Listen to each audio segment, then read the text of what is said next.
Lectura de favor. Me sacó del pozo de la desesperación, del lodo y del fango. Puso mis pies sobre el suelo firme y a medida que yo caminaba me estabilizó. Salmos 42. Qué interesante es, si ustedes leen los salmos de corrido del capítulo 1 al capítulo 150, se dan cuenta que quizás David era un poco bipolar. Y lo mismo pasa con el predicador en Eclesiastés. Y en esta semana estábamos allí en la oficina y en Logos hablando acerca del carácter, del temperamento, del test y muchas cosas. Y una persona decía, es que yo quiero tener esto, yo quiero tener esto, todo esto. Y siempre queremos las fortalezas, siempre queremos las mejores virtudes. No nos gusta presentarnos ante la gente como personas que somos como débiles de carácter. Y algo interesante que nosotros vemos en las Escrituras, y por ejemplo en ese salmo y en todos los salmos, es que David se sentía sumamente vulnerable. Y David en ocasiones era muy temeroso. Curioso que él daba su vida por las ovejas, estaba al pendiente de sus ovejas, pero él en ocasiones sentía que ya no podía, se sentía vulnerable. Y ese es uno de los versículos que más me gusta de los salmos, en donde vemos su desesperación y su agonía, pero siempre en la perspectiva correcta. ¿Es malo tener desesperación? ¿Es malo tener angustia? No, pero necesitamos tener una perspectiva correcta. ¿Qué es lo que pasa con la cosmovisión cristiana? Entonces el salmista dice, la única forma o la única persona que me va a ayudar a salir de ese fango, o sea, de lo más bajo, es ¿quién? Dios. Y más adelante cambié mi tema del sermón, se van a dar cuenta, porque es algo importante para nuestros días y es algo importante para nuestra iglesia, que estamos pasando por ciertas aflicciones y sobre todo enfermedades. Así que con esto mismo le voy a dejar el tiempo a nuestro hermano Ed, que nos guíe en la alabanza. Buenos días. Buenos días. Vamos a orar. ¿Sí? Vamos a dar gracias a Dios por este día y por lo que estamos acá, y igual también por lo que no han venido este día, ¿no? Señor, te damos gracias, Dios, por tu amor, por tu misericordia. Gracias, Señor, por permitirnos adorarte, exaltar tu nombre. Gracias, Señor, porque podemos venir a tu casa, venir a reunirnos y tener este privilegio, Señor, de exaltarte como familia, Padre. Señor, te pedimos por los que no están, por aquellos que están bien y los que están enfermos.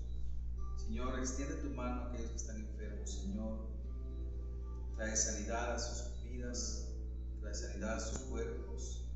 Señor, guarda sus vidas, Señor. Sabemos que estamos pasando por una situación muy delicada. Queremos pedirte, Señor, que tú mandes ángeles alrededor de nuestras vidas, Padre, a guardar y cuidarnos, Señor.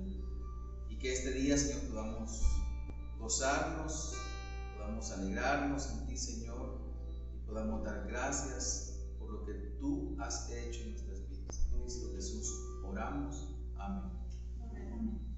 Pues somos pocos, pero eso no nos impide cantar con gozo, con alegría, y decirle que al Señor, Señor, gracias porque nos has hecho tu pueblo. Gracias, Señor, porque somos tu pueblo y somos ese pueblo escogido de Dios. Amén. Amén.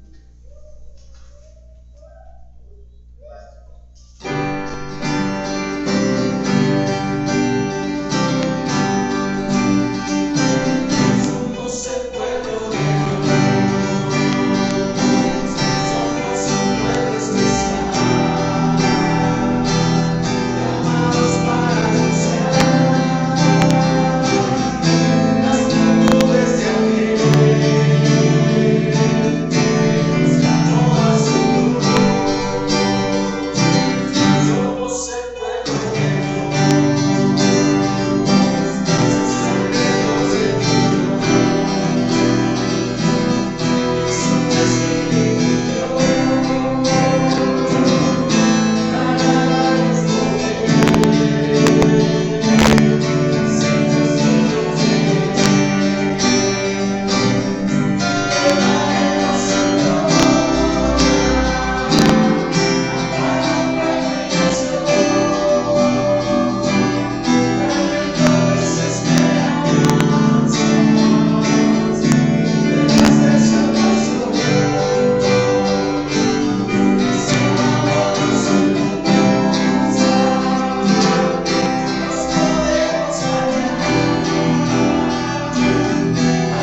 gente sepa que hay esperanza en el Señor. Y para poder hacer eso debemos de pues sentirnos libres en Cristo y decir y creer que hay libertad en Cristo del Señor para poder proclamar el Evangelio de nuestro Señor Jesucristo. Así que vamos a cantar este siguiente canto.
libre en verdad, Señor. Y nos declaramos libres por medio de la sangre de Jesucristo, Dios. Tú has hecho un pacto con el Padre, con el Espíritu Santo, en guardar nuestras vidas, en cuidarnos, Señor. Y hoy venimos a hacer un pacto contigo, Señor, y queremos decirte, queremos aferrarnos a tus promesas. Queremos estar contigo, Señor. No queremos soltarnos de ti, Señor. Gracias, Dios, porque tú has cuidado de nosotros. Gracias, Dios, porque tú has estado ahí cuando lo hemos necesitado.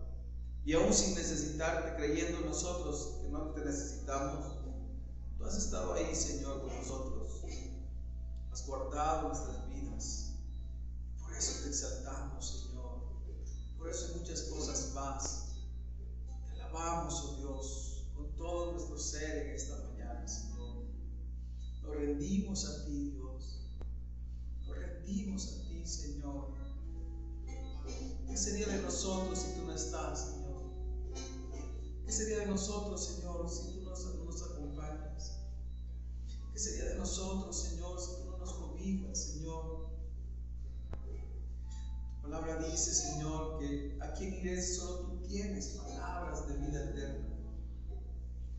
Venimos delante de ti, Señor, para saciarnos de ti, para llenarnos de ti, Señor. ¿Por qué no adoras al Padre ahí donde tú estás? Tomamos un tiempo de darle gracias al Señor.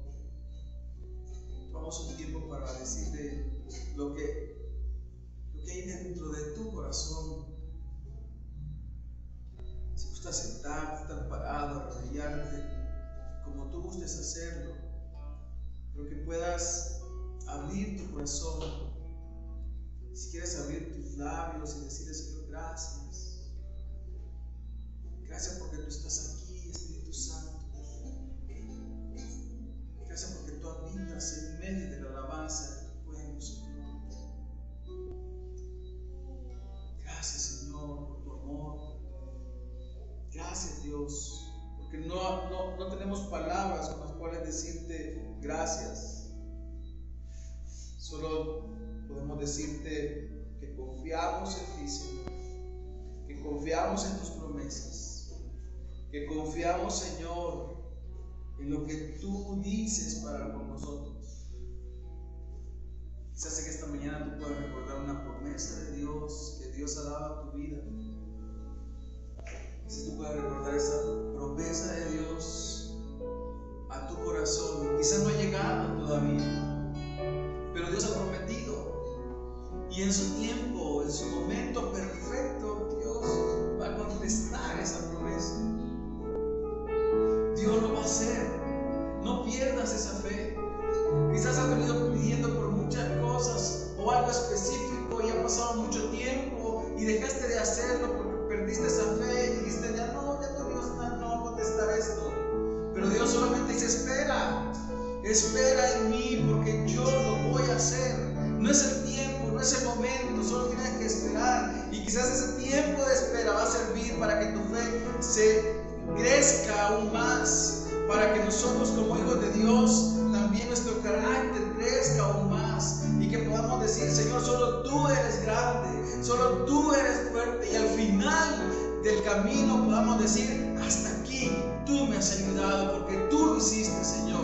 No fue en mis fuerzas, no fue en mi sabiduría, no fue lo que yo pueda hacer, sino en tu sabiduría, en lo que tú sí puedes hacer, Señor. Porque tú eres un especialista en cosas imposibles, Señor Jesús. Y sabemos, Señor, nos aferramos a ti, Señor Jesús, porque tú eres un Dios soberano, un Dios de poder, el único al cual nosotros venimos delante de ti para adorarte y exaltar tu nombre, Señor. Gracias, Dios.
Ustedes recuerdan una promesa que Dios les haya dado, hay muchas, ¿no?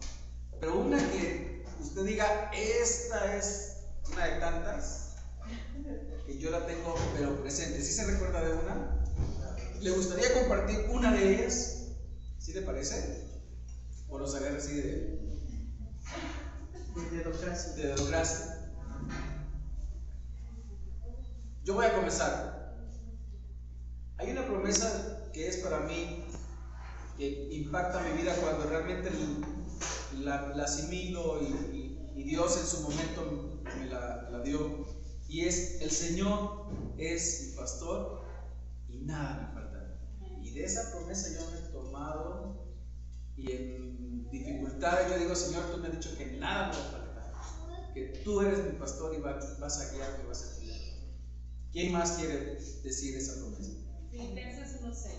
Estoy convencido precisamente de esto, que el que comenzó en ustedes la buena obra la perfeccionará hasta el día de Cristo Jesús. Amén. Gloria a Dios.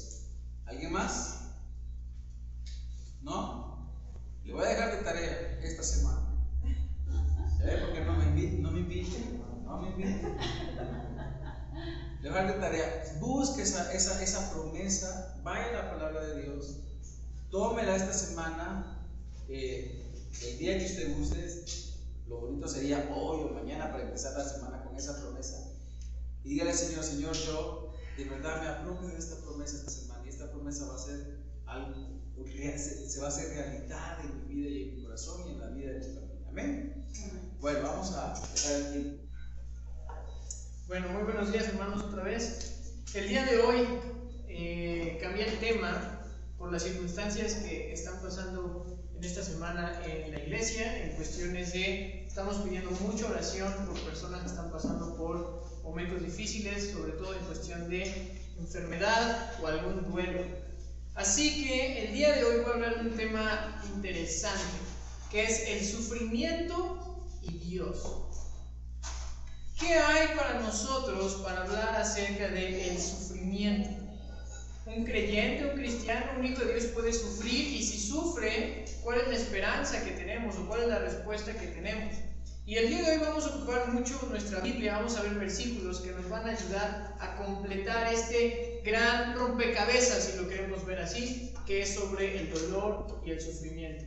Y el versículo clave para entender el sufrimiento, el amor y la soberanía de Dios, lo encontramos en el Salmo 121, del 1 al 2. Si alguien me ayuda a buscarlo, por favor, Salmo 121, del 1 al 2.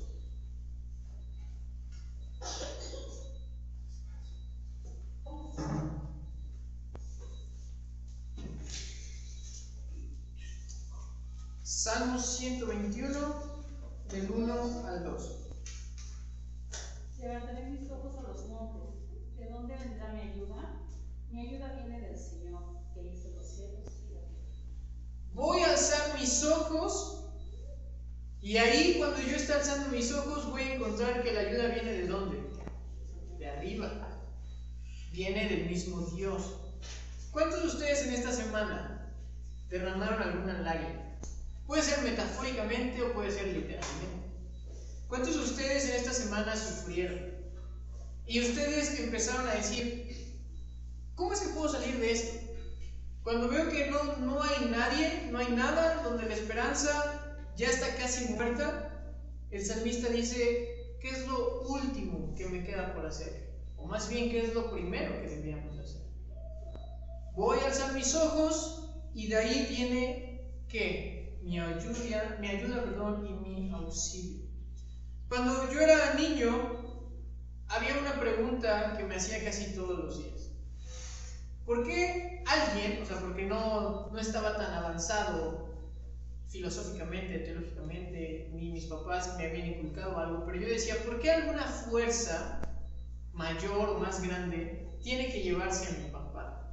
Yo no conocía a mi papá, pero algo que a mí me molestaba era que la gente cercana, primos, tías, algunos amigos, decían: es que eres igualito a tu papá. Y yo: pero no sé. O sea, no sé si es algo bueno, no sé si es algo malo, o sea, no sé si era guapo, no sé si no sé si era bien amargado, y yo también soy bien amargado. No lo sabía, y a mí era lo que me molestaba, porque yo decía: ¿por qué dicen que yo me parezco a mi papá? Si Dios o alguien me quitó a mi papá. Y de repente yo veía en los festivales que iban a celebrar el Día del Padre, y mi mamá, que era madre y padre a la vez, pues casi nunca podía estar. ¿Por qué? Porque alguien tenía que trabajar. Y entonces, mientras yo crecía, me daba cuenta: ¿por qué si alguien que dice amarme me está haciendo pasar por este proceso difícil de no tener un padre? O sea, ¿por qué Dios me haría esto? O sea, si soy un niño, ¿por qué le haría eso a mi mamá si era muy joven?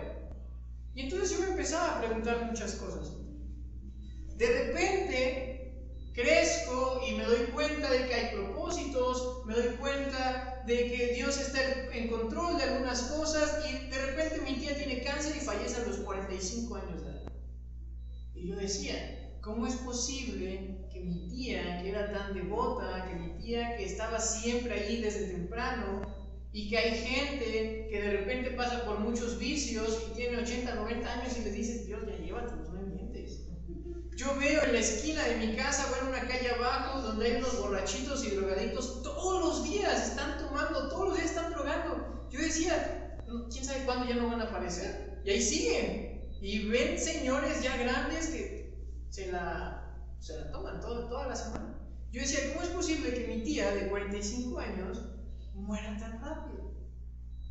Y de repente todo esto empieza a nublarse cuando hay un punto, hay un accidente en donde se zafa algo del canguro de Sophie y de repente tú ves a una niña de 1 mes en un hospital. Y yo decía, bueno, Dios, ¿qué estás jugando? Te pasé la de mi papá, te pasé la de mi tía, pero mi hija. Y deja eso, bueno, quizás si tenía 10 años, si tiene 15 años, si tiene 21 años y se tiene que llevar al hospital, bueno, puede decirse a lo que le doy, pero 1 mes. Entonces a veces pensamos que la gente por verla bien no sufre. A veces pensamos que el cristiano está obligado a sentir o a tener una cara alegre todos los días. ¿Por qué? Porque estamos viendo que el sufrimiento es algo malo. Pero aunque el sufrimiento no era el plan original de Dios, porque esa es la realidad, sí vemos que está en medio de ese dolor. C.S. Lewis, uno de mis escritores cristianos favoritos, decía que una de las armas más grandes que tienen los ateos a primera instancia es el sufrimiento. Porque obviamente los que no creen en Dios dicen, ¿cómo es posible que un ser tan poderoso, tan amoroso, no haga algo para detener el sufrimiento? El gran problema de la maldad, como se le conoce. ¿Cómo es posible que no hace nada? Pues es que en teoría no entienden qué es lo que está pasando en la historia. No entienden qué es lo que dice la Biblia acerca del dolor, acerca del sufrimiento. Porque yo lo que veo en la Biblia, tanto en el Antiguo como en el Nuevo Testamento, es que Dios muestra su misericordia. Eso es lo que vemos. Y quizás el día de hoy tú puedes decir, pues no estoy sufriendo, no estoy pasando por alguna enfermedad, no estoy pasando por algún proceso difícil, algún duelo, pero créanme que en algún punto van a necesitar estas palabras. Así que les voy a pedir su atención en unos minutos para que seamos claros lo que Dios tiene que hablar para nosotros sobre el sufrimiento. Punto número 1. Hay 3 promesas en medio del sufrimiento. Ya sabemos que la gente sufre. Y no me quiero centrar en por qué sufre la gente buena o por qué no sufre la gente que es mala. No me voy a centrar en alguna cuestión filosófica para dar una respuesta al problema de la maldad. No vamos a ver eso. Voy a darle la vuelta al tema y voy a hablar sobre las promesas de Dios en medio del sufrimiento. Porque vamos a sufrir. Esa es una realidad. La vida es dura. Esa es la realidad. Entonces, en medio de ese sufrimiento, en medio de ese dolor, y ahorita lo escuchamos en los cantos, ahorita lo estaba mencionando Ed, ¿hay alguna de las promesas en medio de ese dolor? ¿O estoy solo? ¿O no hay nada que hacer? Algo interesante, estos últimos meses he leído muchos libros, y en esos libros hay algo que me encanta, que siempre se resalta, y es el tema de la esperanza en algo. La esperanza en algo. La esperanza poniéndolo o siendo objeto para hacerlo algún beneficio propio. La gente necesita esperanza. Y ponen la esperanza en muchas cosas. Ponen la esperanza en los hijos y cuando se van o cuando no nos quieren, nos desilusionamos. Ponemos la esperanza en la pareja y cuando no es lo que esperamos, nos desilusionamos. Ponemos la esperanza en el trabajo y cuando no es lo que queremos, nos desilusionamos. Y así podemos poner muchísimos ejemplos. Entonces, ¿cuáles en realidad las promesas de Dios en medio del sufrimiento? Porque sabemos que vamos a sufrir. Número 1, hay una promesa de presencia aún en medio de este dolor. Hay un pasaje que me gusta mucho, que en ocasiones ha sacado mucho de contexto, pero debemos entender cuál es la situación de este pasaje. Alguien me ayuda buscando Isaías 41:10. Isaías 41:10. Isaías 41:10. No tengas miedo porque yo estoy contigo, no te desalientes porque yo soy tu Dios. Te daré fuerzas y yo te sostendré con mi mano derecha victoriosa. Dice Isaías, no tengas miedo porque yo contigo que estaré. Y a veces pensamos o no idealizamos realmente qué es lo que estaba pasando en ese contexto. El pueblo de Israel estaba a punto de sufrir un cautiverio por 70 años. Entonces durante 70 años no iban a tener algún lugar en donde vivir, en donde estar. Iban a ser presos políticos, si lo quieren ver ustedes así, de Babilonia. No iban a tener esperanza, no iban a tener una buena calidad de vida. En pocas palabras, 70 años iban a ¿qué? A sufrir. Entonces las generaciones que iban a crecer, aproximadamente 2, iban a ser niños creciendo ¿en qué? En pobreza, sin identidad nacional, con dolor y sufrimiento. ¿Pero qué creen? Hay alguien que les dice que en medio de ese dolor, ¿qué pasa? Los voy a sostener. Te voy a sostener. Y aquí me encanta porque a veces quisiéramos, no sé cuántos de ustedes en estos momentos o en estos 2 años que hemos pasado por pandemia, hemos encontrado a personas que perdieron a alguien, que han pasado por alguna enfermedad o que alguien ha muerto. Y a veces las palabras no son suficientes. A veces las regamos en nuestras palabras. No nos sabemos comunicar o expresar bien.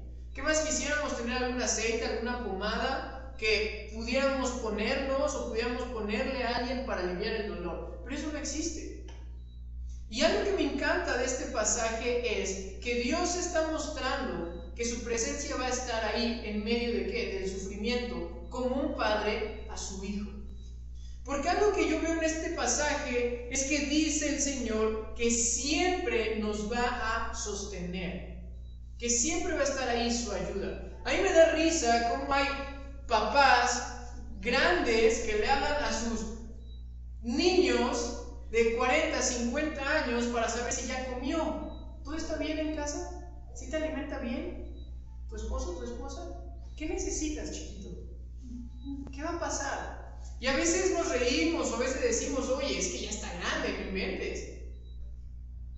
Pero si eso lo vemos en el día a día, si lo que nosotros vemos es que nada altera el amor de un padre, de una madre, ¿cómo creen que es Dios con nosotros? ¿Por qué nos cuesta tanto trabajo entender cómo es que Dios nos cuida, nos conforta y está allí? Ustedes no hagan la prueba, pero ustedes pueden hacer cualquier cosa. Y yo les aseguro que un buen padre, una buena madre que entiende cuál es el amor, los va a recibir con los brazos abiertos. Eso es lo que vemos en la parábola del hijo pródigo. El hijo pródigo va y hace con su vida lo que quiere. ¿Y cómo regresa el hijo? Lastimado, herido, pero regresa como ¿qué? Como hijo. Entonces, yo crecí sin un padre y de repente tengo un padrastro, en donde aquí en China una relación extra, o sea, un padrastro, por muy buena onda que sea el chavo o el niño, hay fricción. O sea, siempre va a haber alguna fricción. Pero yo cuando leo el Antiguo y el Nuevo Testamento veo que sí hay un padre perfecto que me va a ¿qué? A cuidar y que siempre va a estar ahí. Pese a que yo no sea un buen padre, o pese a que yo no tuve un buen padre, yo sí tengo ¿quién? Un buen padre. ¿A quién acudir? Entonces, en medio del dolor está la presencia de mi padre. Algo interesante también, si ustedes leen Job sufre mucho, la pasa muy mal. Pero ¿quién es? ¿Quién está detrás de él, tratándolo de acusar, tratándolo de hacerlo caer? Satanás. ¿Y quién es el que sale al brinco? Dios. Porque le dice, a ver, espérate. Lo puedes hacer, pero no toques su vida. O sea, está la protección implícita de un padre. Yo les aseguro que si ustedes hablan mal de Sophie, el primero que va a entrar soy yo. A ver, ¿por qué? A ver. ¿Quién le quiere decir algo a Sophie? Yo les aseguro que si ustedes hablan mal de Mikey o de Sammy, Chris les va a decir, oigan, espérense, ¿por qué? Y son mis hijos. Ustedes no tienen derecho a decir nada. Lo mismo pasa aquí. Vamos a tener dolor, vamos a tener sufrimiento. Nos van a querer ver caer, vamos a estar mal, pero ¿quién creen que nos va a cuidar? Dios. Pero ¿qué pasa? El problema está en que nosotros creemos la mala idea que en el sufrimiento Dios se aparta o se aleja. No, Dios no es como nosotros. Algo está mal y lo primero que hacemos es huir. Dios no es así. Si hay algo que está mal, Dios no huye. Dios está ahí como un padre a su hijo, como alguien que nos va a ¿qué? A cuidar. ¿Qué dice Romanos 8, del 38 al 39? Romanos 8, del 38 al 39.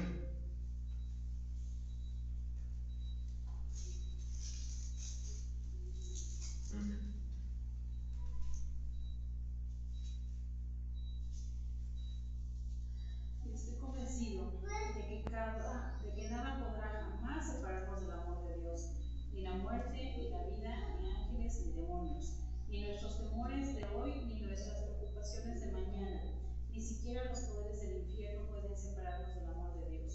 Ningún poder en las alturas ni en las profundidades, de hecho, nada en toda la creación podrá jamás separarnos del amor de Dios que está revelado en Cristo Jesús, nuestro Señor. Hay un libro que estoy leyendo en donde el padre trabaja mucho y se esfuerza mucho por darle un regalo a su hijo que quería demasiado.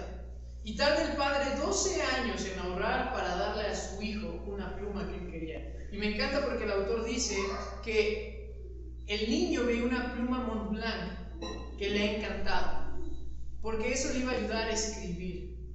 Y entonces el padre tarda 12 años en ahorrar, porque no eran ni siquiera tenía una buena posición económica, y se la da. Y el niño, cuando, bueno, ya no era niño, ya era un joven, cuando lo abre y lo ve, le dice: yo no merezco esto. Yo no merezco esto. O sea, no es posible que después de todo lo que yo hice, porque trató mal al papá, y el papá le dice: yo te lo quiero dar, porque tú no condicionas al que da un regalo.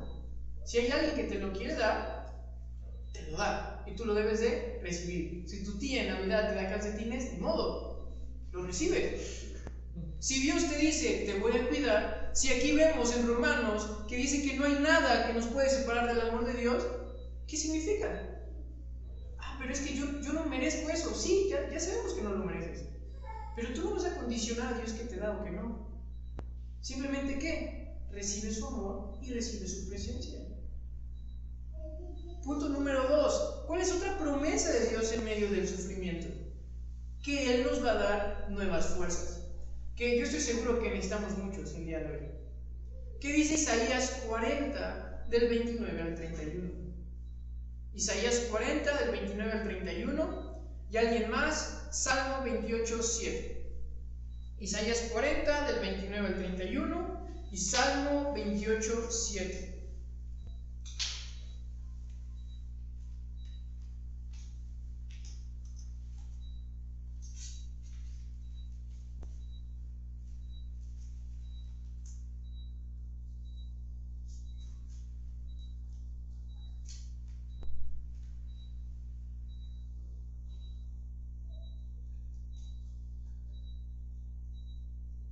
Isaías 40, del 29 al 31, y Salmo 28, 7, ¿qué dice? Él fortalece al cansado y acrecienta las fuerzas del débil. Aún los jóvenes se cansan, se fatigan, y los muchachos tropiezan y caen. Pero los que confían en el Señor renovarán sus fuerzas, volarán como las águilas, correrán y no se fatigarán, caminarán y no se cansarán. ¿Y el Salmo 28, 7? El Señor es mi fortaleza y mi escudo.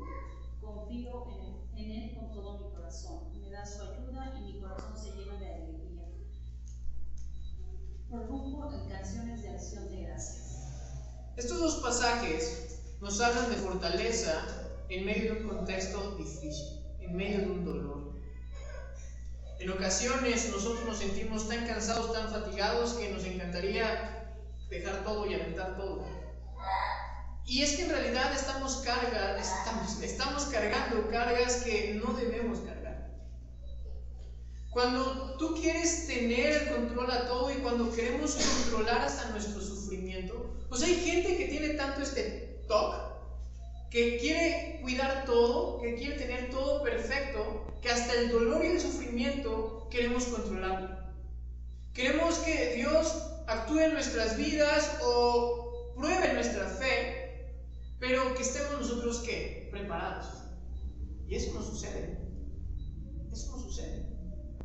Ahora, este pasaje donde dice que se nos van a renovar nuestras fuerzas, no quiere decir que vamos a regresar cuando podíamos meter 8 goles, cuando quizás podíamos clavar una canasta. No quiere decir eso. Quiere decir que nosotros vamos a estar, ¿qué? Tranquilos, de que no estamos solos con estas cargas. A mí me encanta porque en esta semana platicaba con unas personas y una persona decía, pero ¿qué es la gracia? ¿Cómo es que podemos tomar buenas decisiones? ¿Cómo es que esto y cómo es aquello? Y de repente personas decían, es que se necesita más de Dios, más conocimiento, se necesita esto o aquello. A veces en las iglesias caemos en una hiperactividad. Pensamos que más actividades implica ¿qué? Que la gente está entendiendo, que está creciendo, que está avanzando. Pero lo que yo veo en el Nuevo Testamento, dice el Señor Jesús, lleven mi yugo, porque mi yugo es ¿qué? Fácil. El yugo es fácil. Ahora, esto es interesante porque aquí puede haber una contradicción, porque un yugo se ponía a 2 bueyes para ir a un mismo lugar. Entonces el Señor Jesús estaba diciendo, no les estoy mencionando que todo va a ser perfecto y que van a tener todo lo que ustedes quieran, no, les estoy diciendo que va a haber presión, que va a haber dolor, que les va a costar, pero ¿qué creen? Que va a ser más fácil si ustedes lo quieren hacer por su cuenta. Ese es el punto. Si en medio de este dolor y sufrimiento ustedes quieren hacerse cargo de su vida, de su sufrimiento, de sus emociones, adelante, háganlo. Pero ¿cómo va a ser ese yugo? Pesado. Se van a frustrar. ¿Y en dónde termina o cuál es el último punto de la frustración? La amargura. Entonces hay gente amargada por querer controlar aún su sufrimiento. Estamos cansados, quizás el día de hoy estamos muy cansados de muchas cosas, estamos fatigados de muchas cosas, pero sí hay una promesa, que Dios puede renovar nuestras fuerzas. ¿Y qué es lo que vemos también en la parábola del hijo pródigo? Regresa a casa. Regresa a casa. Ahí es donde encontramos nuestras fuerzas. Tercer promesa de Dios en el sufrimiento. Dios promete poner gente para ayudarnos. Gálatas 6.2. ¿Qué dice Gálatas 6.2? Y alguien más que me ayude a buscar Romanos 12.10. Gálatas 6.2 y Romanos 12.10.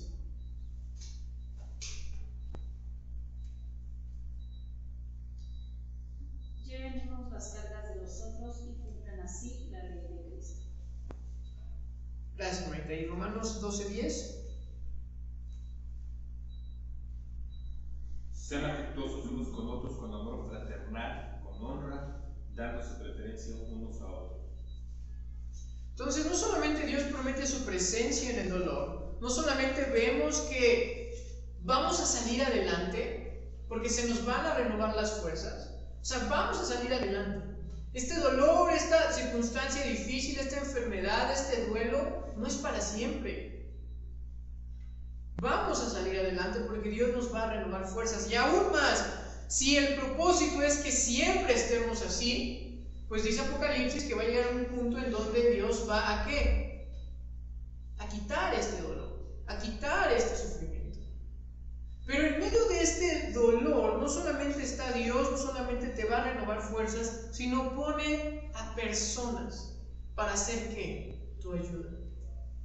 A veces nos encerramos tanto en nuestras aflicciones, a veces nos encerramos tanto a que no debemos mostrarnos vulnerables, que somos los únicos que pensamos que están sufriendo o que somos los únicos que pensamos que necesitamos echarle ganas. Cuando Dios, una de sus promesas es que pone a personas ¿para qué? Para que Dios a través de ellos nos bendiga, nos anime. Dios no es el primero que te cuida y defiende, sino que también Dios pone un cuerpo para mostrar su ¿qué? Su amor. Por eso vemos en el Nuevo Testamento que la iglesia permanecía ¿qué? Junta.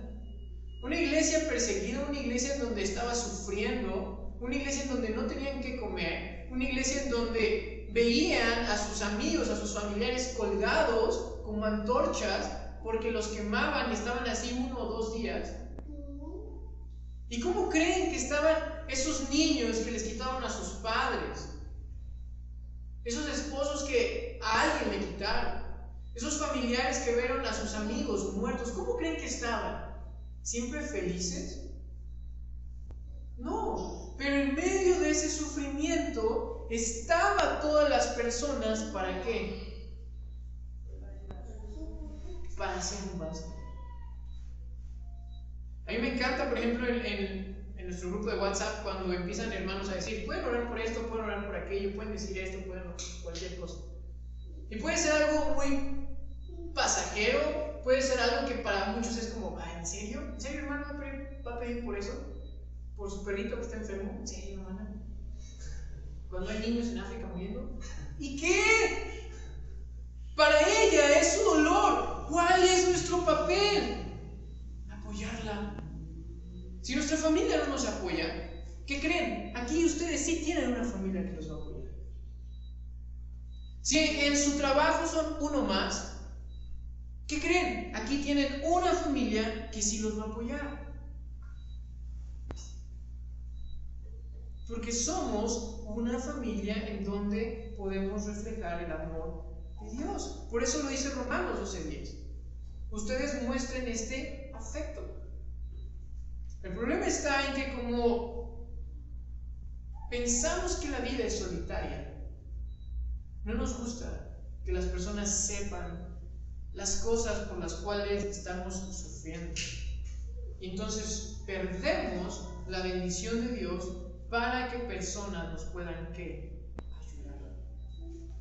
Ahora, les voy a decir algo que quizás pueda hacer cortocircuito en su mente. Vamos a pasar al punto número 2. ¿Cuál es el beneficio del sufrimiento? ¿Hay beneficios del sufrimiento? Esto suena ilógico, porque el sufrir implica dolor. Y un dolor podemos pensar que no siempre nos va a traer cosas ¿qué? Buenas. ¿Qué es lo que nosotros podemos sacar de bueno del dolor? Entonces, ¿habrá algo bueno? Sí, hay beneficios en medio del dolor. 3 cosas. Número 1, el sufrimiento nos puede enseñar humildad y dependencia en Dios. Ese es un beneficio para nosotros. A veces necesitamos no solamente un toque, sino mucha humildad. El sufrimiento nos puede enseñar humildad y dependencia en Dios. Les voy a poner el ejemplo, pues quizás el más específico o el más claro que veo en la Biblia. Alguien que me ayude buscando 2 Corintios 12:7. 2 Corintios 12:7. Aquí está hablando Pablo acerca de una lucha que él tenía. ¿Qué dice 2 Corintios 12:7? Y dada la extraordinaria grandeza de las revelaciones, por esta razón, para impedir que me enalteciera, me fue dada una espina en la carne, un mensajero de Satanás que me abofeté para que no me enaltezca. Hasta el 9, por favor, hermanito. Acerca de esto, 3 veces he rogado al Señor para que me lo quitara, y Él me ha dicho, te basta mi gracia, pues mi poder se perfecciona en la debilidad. Por tanto, con muchísimo gusto me gloriaré más bien en mis debilidades, para que el poder de Cristo more en mí. A veces el sufrimiento nos va a enseñar humildad y dependencia en Dios. Pablo, el que caminó más de 15,000 kilómetros, Pablo, el que levantó muchas iglesias, el gran Pablo, que siempre animaba y exhortaba a las personas de su comunidad, le dice a Dios, mira Dios, no te pido oro, no te pido plata, es más, no te pido ni quebrar la piñata, lo que sea. Solo quiero que me quites, ¿qué? Una enfermedad que traía. Se le conoce como el aguijón en su carne. Algo traía en su cuerpo. Puede ser una enfermedad. ¿Y qué le dice Dios? No. y Dios, mira, no sé si sabes, pero pues yo levanté esta iglesia, me puede ayudar para que yo siga creciendo y extendiendo. ¿Y qué le dice Dios? No, ya tienes suficiente. ¿Qué es eso que tenía Pablo suficiente? La gracia. O sea, ya te he dado lo que necesitas, porque en tu debilidad, dice Dios, mi poder se perfecciona. Y después lo entiende Pablo y por eso dice, para que yo no me quisiera creer mucho, o el que todas las podía hacer, entonces Dios mantuvo eso, para que yo fuera ¿qué? Humilde y dependiente a Dios. En ocasiones el sufrimiento es para que recordemos que sin Dios no podemos hacer nada. Punto número 2. Algo que también es de beneficio cuando estamos sufriendo es que el sufrimiento nos motiva a orar. Quizás solamente oramos por los alimentos, porque todo va bien. Había una frase en la Segunda Guerra Mundial que decían que en las trincheras no había ningún ateo. Eso cuenta la historia. Decían, en las trincheras no había ningún ateo. Todos ahí algo se encomendaban. Saúl, en el dolor es cuando siempre pedimos algo. Y está bien, porque el dolor, pues aunque quizás nunca ores, te va a motivar ¿a qué? A orar. Spurgeon tiene una frase que dice que la adversidad es la escuela de la oración. O sea, los momentos difíciles es en donde vas a orar. Y algo interesante es que Jeremías, el profeta que de todo llora, el profeta que de todo se queja, el profeta que dice, no mientes, cuate. O sea, ¿que no hay algo bueno en tu vida? Todos estaban lamentando, pero él estaba orando, pero hay una porción que cuando yo lo estaba estudiando, lo estaba leyendo, yo decía, aquí cambia su intención. Aquí cambia la forma en cómo se está expresando con Dios. Quiero que leamos Jeremías 8 del 18 al 22. Jeremías 8 del 18 al 22.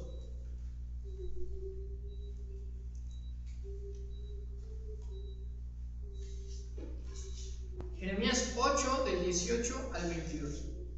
Mi tristeza no tiene remedio, mi corazón desfallece en mí. La voz del clamor de la hija de mi pueblo desde una tierra lejana es esta. ¿No está el Señor en Sión? ¿No está su rey en ella? ¿Por qué me han provocado por sus imágenes talladas con ídolos extranjeros? Pasó la siega, terminó el verano, y nosotros no hemos sido salvados.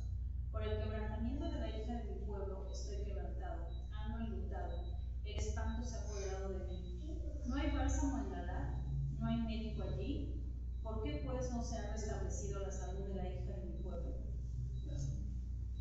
Aquí Jeremías hace un cambio y mete muchas figuras de lenguaje para hacer una oración más ferviente. Dice, ¿qué no hay nada? ¿No hay médico? ¿No hay algún bálsamo? O sea, nada podemos hacer. Y empieza a clamar y empieza a orar con más fervor por el pueblo de Judá. En estos pasajes, y termina hasta el capítulo 9, versículo 1-2. Porque en el sufrimiento, aunque quizás nosotros digamos, bueno, es que nosotros oramos regularmente, frecuentemente, sí, pero en el sufrimiento es donde oramos con más fervor. O quizás somos más constantes en nuestra oración. Pues es uno de los beneficios que nosotros vemos en el sufrimiento. Que vemos la necesidad de un Dios compasivo. Y por último, algún otro beneficio del sufrimiento. Que el sufrimiento produce compasión para otros que están sufriendo.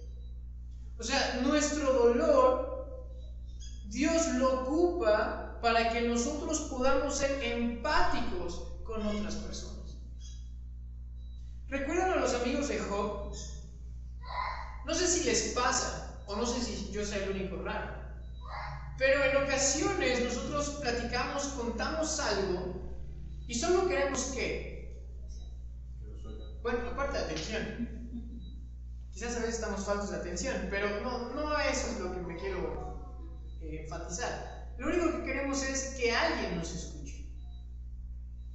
Job se acerca a sus amigos y les dice la situación. ¿Y qué dicen los amigos?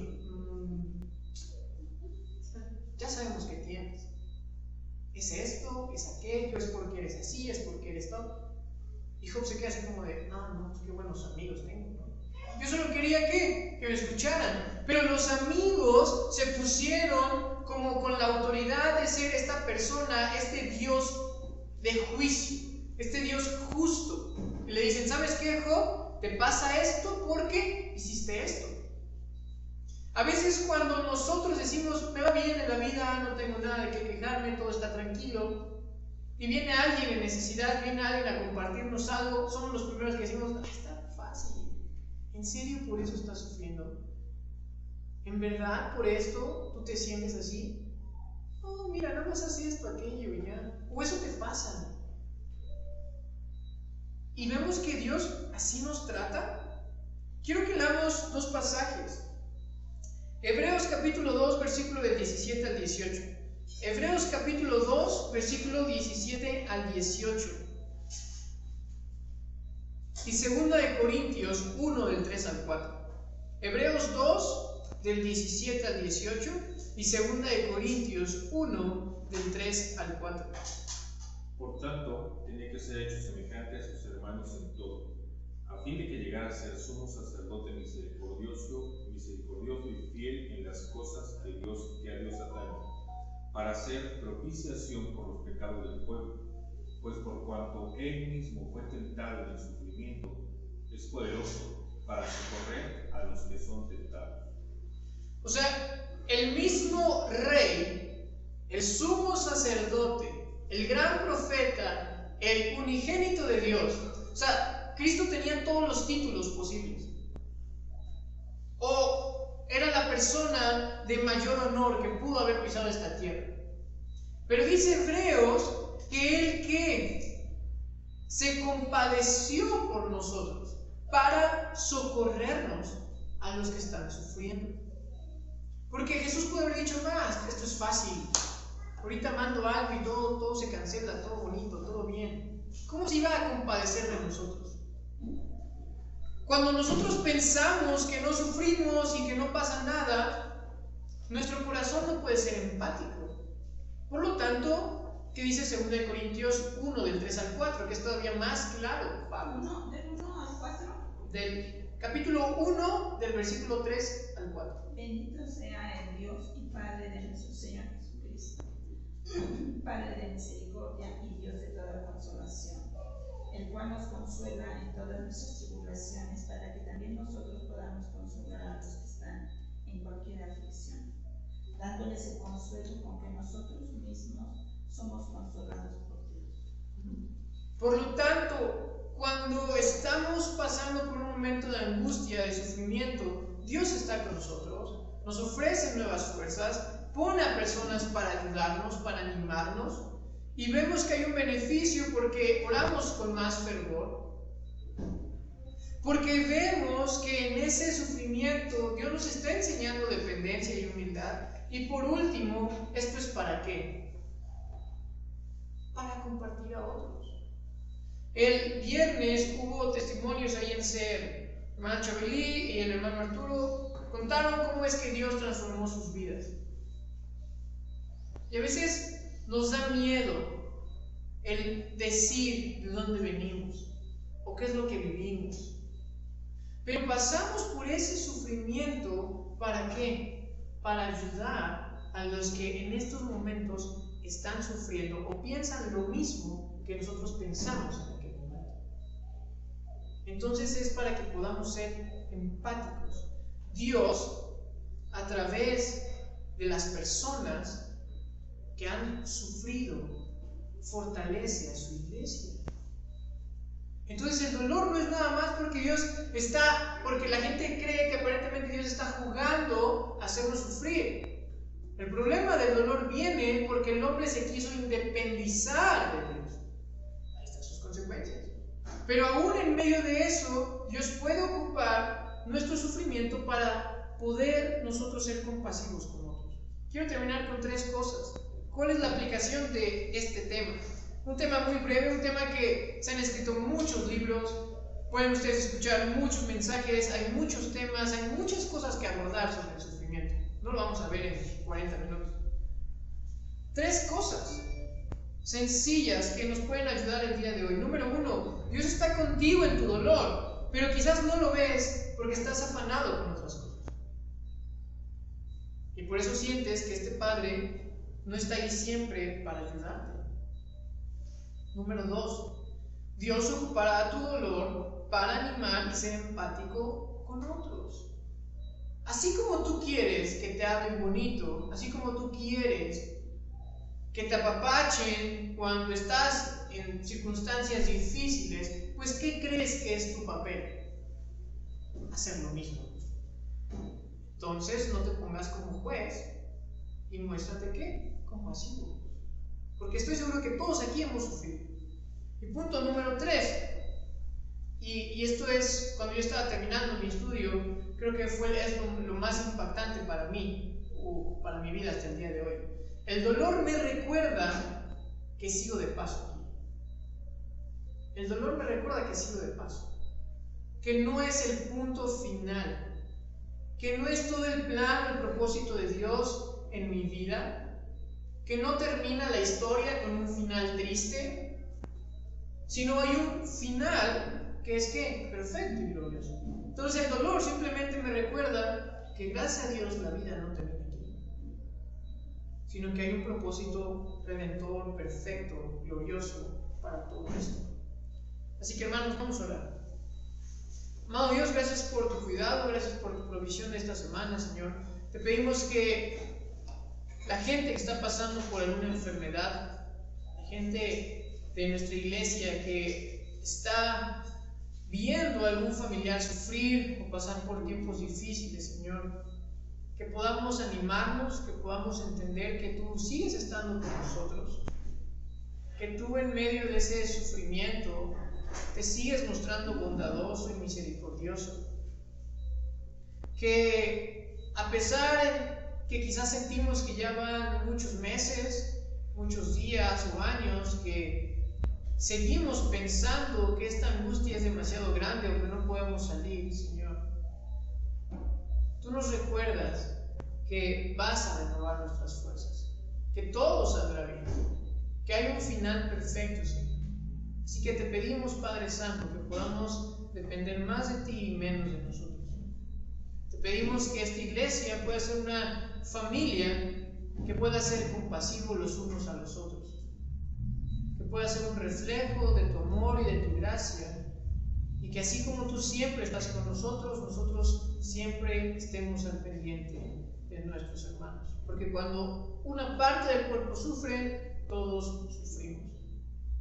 Gracias por tu cuidado. Te ponemos todo esto en tus manos. Recibe tu honor y la gloria, y todo esto lo pedimos en Cristo Jesús.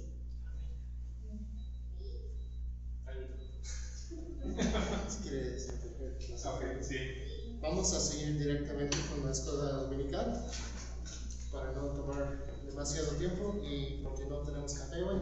Entonces, pero si alguien necesita al baño o lo que sea, está bien. Vamos a seguir con la escuela dominical y estamos siguiendo en nuestro estudio de los atributos de Dios.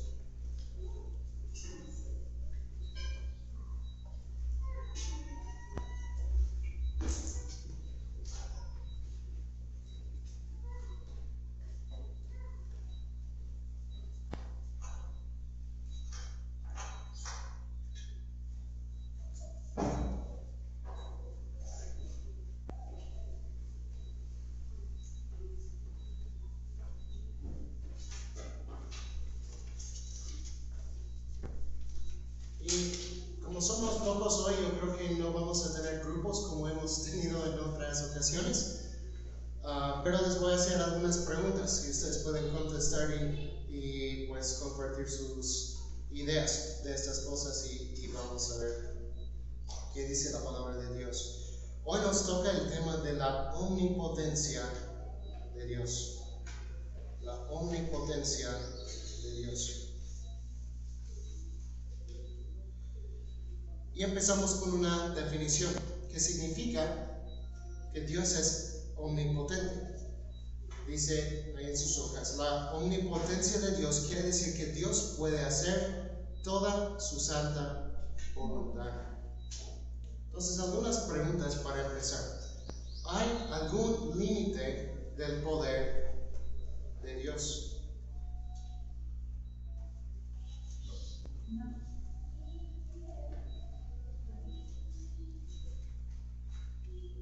¿No? ¿Ok? Lo vamos a ver. ¿Cuáles son algunas evidencias del poder de Dios? ¿Cómo sabemos que Dios es todopoderoso? ¿Qué piensan? Pues la evidencia más grande de su creación es habernos formado y es todo lo que Él ha dispuesto en el universo. En la creación. ¿Sí? ¿Qué más? ¿Cómo sabemos que Dios es poderoso? ¿Qué evidencias hay? ¿Qué hizo el universo? Sí, pues creó todo el universo, todo lo que existe, todo lo que vemos, Dios lo hizo. Porque no hay otro ser igual. No hay otro ser igual. Cada uno somos diferentes.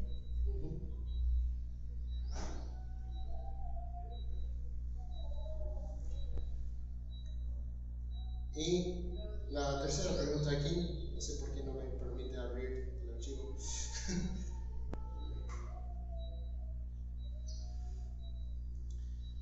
La tercera pregunta, ¿qué poder o soberanía nos ha dado Dios? Porque hay otros términos que tenemos aquí que son parecidos a su omnipotencia, que son su soberanía o su poder. Entonces, cuando hablamos de su poder y su soberanía, ¿qué poder o soberanía tenemos nosotros? ¿O tenemos algún poder o soberanía? ¿Qué piensan?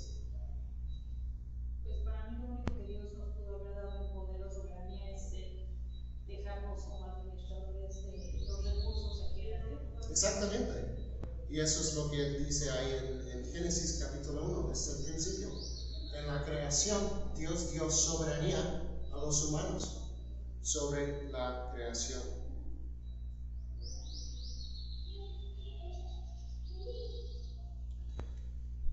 Entonces ahí en sus hojas vamos a ver la enseñanza. Son dos cosas básicas y vamos a ver varios pasajes que nos hablan de esto. Número 1, el poder de Dios es infinito. El poder de Dios es infinito. Varias veces en la Biblia hay ocasiones cuando la gente se pregunta esto, si hay algo que Dios no puede hacer. Por ejemplo, tenemos la historia de Abraham y Sara en Génesis capítulo 18. Y Dios viene a Abraham y le dice, tu esposa Sara tendrá un hijo el próximo año. Ahora, normalmente no sería un problema, pero Sara ya tiene 90 años. ¿Cómo va a suceder eso? Humanamente hablando era imposible. Pero ¿qué le dice Dios en Génesis 18:14? Dice, ¿hay algo demasiado difícil para el Señor? Sara se ríe cuando escucha esa promesa del Señor. Pero el ángel le reprende y dice, ¿hay algo difícil para el Señor? Y la respuesta es, no. Ni lo que es imposible para nosotros es difícil para Dios. Dios puede hacer todo lo que quiera hacer. Jeremías 32 también nos dice la misma cosa. Nos habla de que Dios es el poderoso Dios que hizo los cielos y la tierra. Le dice, con tu gran poder y tu brazo extendido, nada es imposible para ti. Y en el versículo 27 dice, Dios a Jeremías le pregunta, ¿habrá algo imposible para mí? Otra vez la respuesta es no. No hay nada imposible ni difícil para Dios. Mateo 19:26. Jesús hablando de la salvación de los que son ricos, que tienen muchos recursos en este mundo. Y le dice a sus discípulos, es muy difícil que los ricos sean salvos. Entonces sus discípulos le preguntan, entonces, ¿quién puede ser salvo? Si los que tienen cosas materiales, si tienen riquezas en este mundo, no fácilmente serán salvos. ¿Cómo puede alguien ser salvo? Y Jesús les dice, para los hombres eso es imposible, pero para Dios todo es posible. Y si alguien me ayuda leyendo, por favor, Efesios 3:20.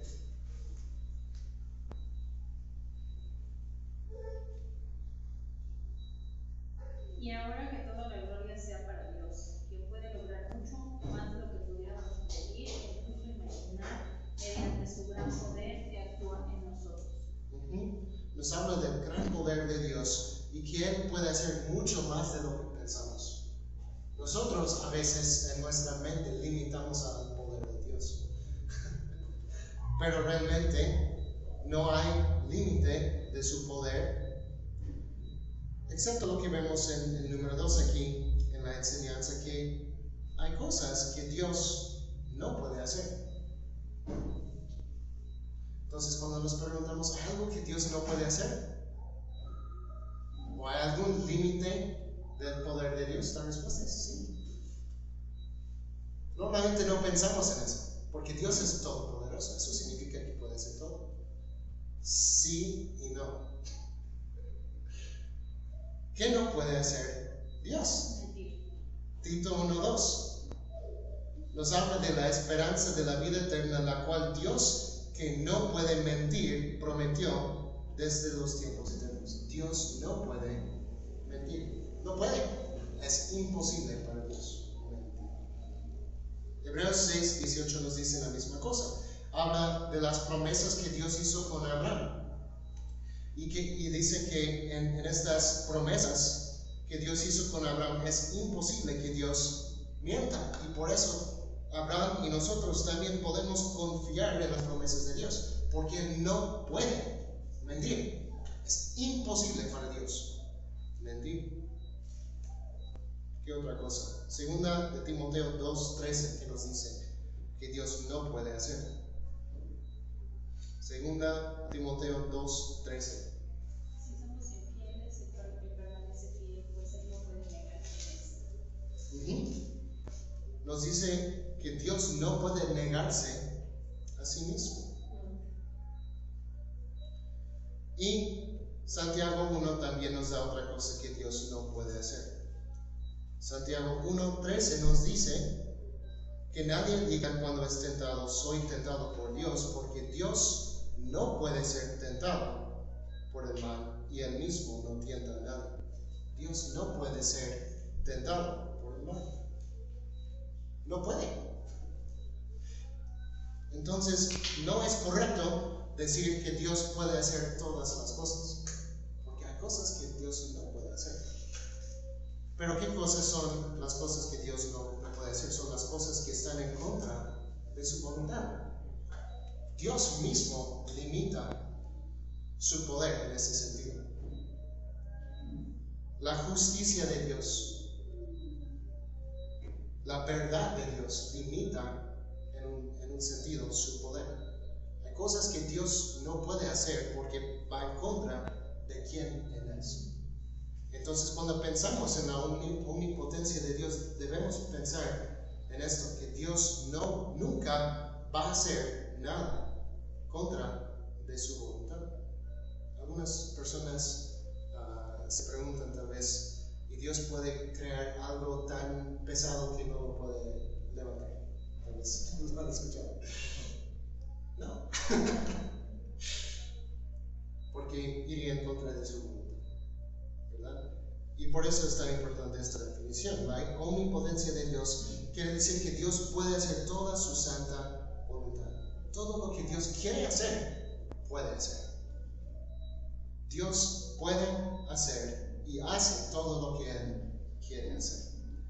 Y eso es lo que significa que Dios es omnipotente. Dios es el Todopoderoso.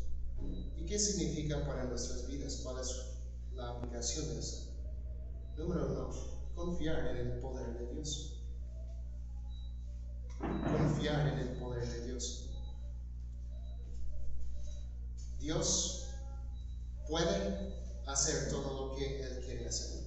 Nosotros simplemente tenemos que confiar en su poder. Y, número 2, cuando hablamos de nuestro poder, la soberanía que Dios nos ha dado a nosotros, tenemos nosotros que usar nuestro poder para su gloria. Dios nos ha dado poder físico, algunos más que a otros.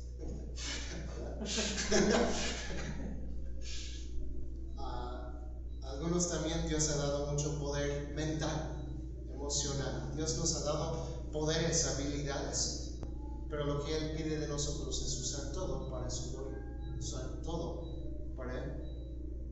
Dios nos ha dado poder para servirle a Él. Y me gustó lo que una cita del libro que estamos manejando para este estudio, y dice: por supuesto no tenemos poder infinito, pero aunque no tengamos omnipotencia, Dios nos ha dado poder para producir resultados, poder físico y otras clases de poderes, poder mental, poder espiritual, poder de persuasión y poder en varias clases de estructuras de autoridad, en la familia, iglesia, gobierno civil y cosas por el estilo. En todos estos aspectos, el uso del poder de maneras que agradan a Dios y en consistencia con su voluntad, de nuevo, es algo que le da gloria porque refleja su propio carácter. Nosotros reflejamos el carácter de Dios cuando usamos nuestro poder para servir a Dios, para honrar a Dios. Eso honra a Dios porque refleja su carácter. Que Dios nos ayude a reflejar más su carácter en nuestras vidas y a confiar más en su poder. Vamos a ver.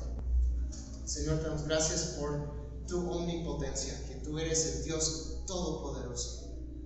Ayúdanos a confiar más en ti, a entregar todo a ti, Señor,